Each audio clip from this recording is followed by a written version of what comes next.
प्रसिद्ध गायक उदित नारायण त्यांनी एका महिलेला किस केल्यामुळे ते सध्या चर्चेत आहे.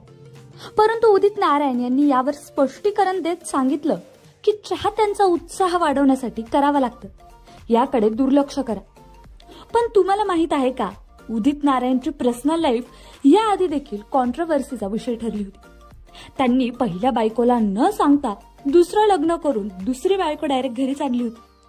नेमकं काय आहे हा संपूर्ण प्रकार, चला जाणून घेऊया. तर उदित नारायण यांनी पहिली पत्नी असताना सुद्धा मुंबईत येऊन दुसरं लग्न केलं होतं. जेव्हा त्यांच्या पहिल्या बायकोला याबद्दल कळालं त्यावेळी त्यांनी उदित विरोधात कोर्टात केस दाखल केली होती. उदित नारायण यांचं करिअर किती जरी चांगलं असलं तरी त्यांची पर्सनल लाईफ खराब होती. त्यांचं प्रेम एक लव्ह स्टोरी नाही तर चर्चेचा विषय झाला होता.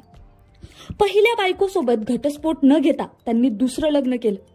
1984 मध्ये उदित नारायण यांनी रंजना नारायण सोबत लग्नगाठ बांधली होती. उदित नारायण यांनी करिअरसाठी मुंबई गाठली. मुंबईत आल्यानंतर त्यांचे एका एअर हॉस्टेस मुलीसोबत प्रेम संबंध झाले.